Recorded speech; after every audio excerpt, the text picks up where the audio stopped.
Hello friends, welcome to new lecture. और आज हम डिस्कस करने वाले हैं एफएक्यू और लॉन्ग फॉर्म कंटेंट के बारे में। एफएक्यू कैसे बनाए जाते हैं, क्यों यूज़ करना चाहिए, लॉन्ग फॉर्म कंटेंट क्यों बनाना चाहिए, इसकी क्या ज़रूरत है। ठीक है, अगर कॉम्पिटिटर 1000 लेंथ का बनाना है तो हमको कितना बनाना चाहिए। ठीक है, ये सब हम लोग डिस्कस करेंगे इस लेक्चर में। तो स्टार्ट करते हैं। ठीक है, ये दो चीज़ डिस्कस करने वाले हैं, एफएक्यू और लॉन्ग फॉर्म गाइड के बारे में। अब एफएक्यू और लॉन्ग फॉर्म कंटेंट मैटर क्यों करता है, उसको बनाना ज़रूरी क्यों है। हम तो ऐसे भी नॉर्मली चैट जीपीटी को बोल देंगे कि हमको हमारे लिए एफएक्यू बना दो इस ब्लॉग के लिए, तो बना के दे देगा। पर वो किस तरह से बनाना है, सिर्फ बना के डालना मैटर नहीं करता है, उसको सही तरीके से बनाना मैटर करता है ना, ताकि वो गूगल पे अपीयर हो सके, गूगल पे दिख सके।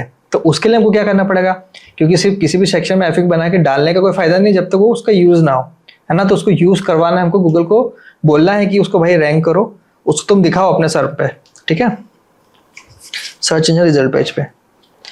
तो सबसे मोस्ट इंपॉर्टेंट चीज़ क्या है, बेनिफिट क्या है, captures long tail traffic. Long tail traffic का क्या मतलब होता है, मतलब ये कि ऐसे कीवर्ड्स जो एकदम स्पेसिफिक हो, है ना, क्लियर इंटेंट के साथ हो। जैसा मैंने आपको बहुत सारे एग्जांपल बताए थे एमपीपीएससी के बारे में, यूपीएससी के बारे में, डिजिटल बोर्ड के बारे में, जैसे कि एमपीपीएससी टेस्ट सीरीज। तो यहाँ पे अगर लॉन्ग टेल कीवर्ड की बात करूँ तो MPPSC test series for prelims exam एक लॉन्ग टेल कीवर्ड हो गया। यहाँ पे जो कीवर्ड है, यहाँ पे जो यूजर है वो एकदम क्लियर है, जो प्रीलिम्स की तैयारी कर रहा है वो टेस्ट सीरीज लेगा। तो इस तरीके से आप लॉन्ग टेल कीवर्ड को यूज कर सकते हो एफएक्यूज के अंदर। वॉइस सर्च के लिए हेल्प होती है। क्वेश्चन कीवर्ड जो भी होते हैं जिसमें हाउ, वाई, है ना, वॉट, इस तरह के जो कीवर्ड्स होते हैं, प्रीफिक्स होते हैं, वो आप यूज कर सकते हैं। फीचर स्निपेट्स में बहुत ज़्यादा हेल्प होती है। ड्वेल टाइम इंक्रीज होता है। अब जब आप एफएक्यू आपके सर्विस पेज में डालोगे, प्रोडक्ट पेज में डालोगे, ब्लॉग के अंदर डालोगे, लैंडिंग पेज पर डालोगे, तो वहाँ पे यूज़र इंगेज हो जाएगा। एफएक्यू के साथ यूज़र इंगेज होता है। अगर किसी प्रोडक्ट पेज पर डाल दिया, वहाँ पे वो पढ़ने लग जाता है। जैसे आप लोग भी पढ़ते होंगे अमेजन पे, एफएक्यूज पढ़ते होंगे। ठीक है, कि ये कितने महीने की इसकी वारंटी मिलेगी, या कैसे सर्विसेज है इसकी, है ना, कि इस चीज़ के लिए मैं यूज़ कर सकता हूँ नहीं कर सकता हूँ। बहुत सारे क्वेश्चन होते हैं मन में किसी भी प्रोडक्ट के रिगार्डिंग, तो वो हम एफएक्यूज में डाल सकते हैं। ओके, उससे क्या होगा, आपका जो वेबसाइट का ड्वेल टाइम है वो इंक्रीज होगा, अथॉरिटी बिल्ड होगी। अब एफएक्यू के साथ क्या होगा, हम बहुत सारे ऐसे कीवर्ड को टारगेट करेंगे जो ऑलरेडी उस टॉपिक से रिलेटेड होंगे, है ना। सेम टॉपिक के बहुत सारे कीवर्ड उसके अंदर हम लोग कवर करेंगे, सेमेंटिक कीवर्ड्स। उससे क्या होगा, आपकी जो टॉपिकल अथॉरिटी होगी वो इंक्रीज होगी, जिससे अथॉरिटी बढ़ेगी, right.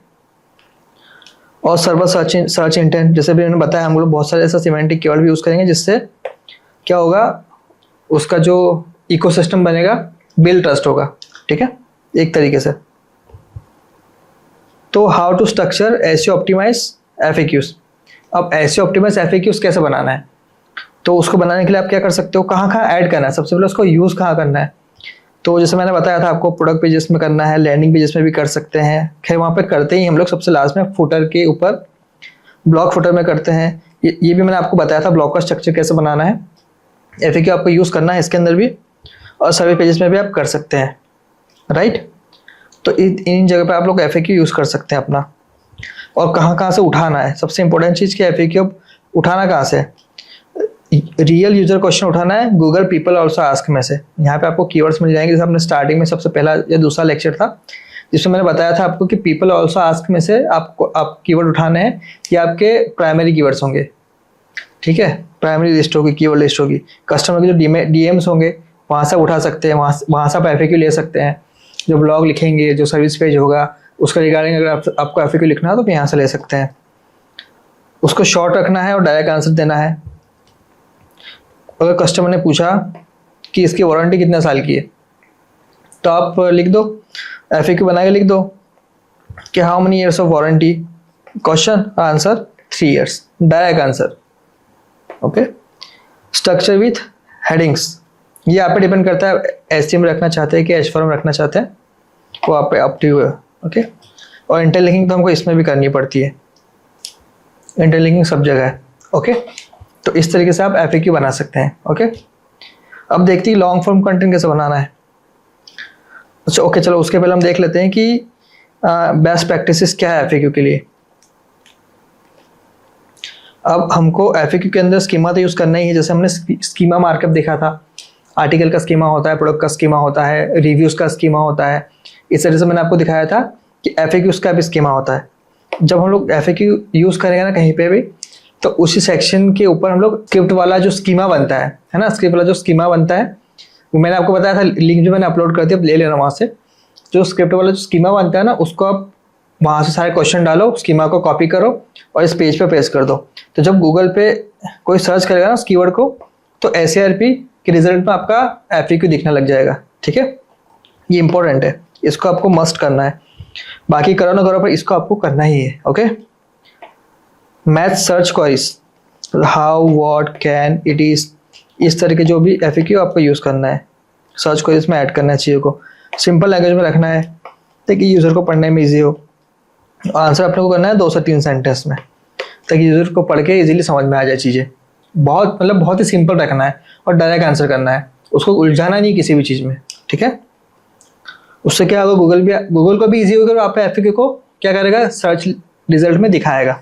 Right. Long form content कैसे बनाना है? लॉन्ग फॉर्म कंटेंट देखो 1500 से 3000 वर्ड्स का ये बोल रहे हैं।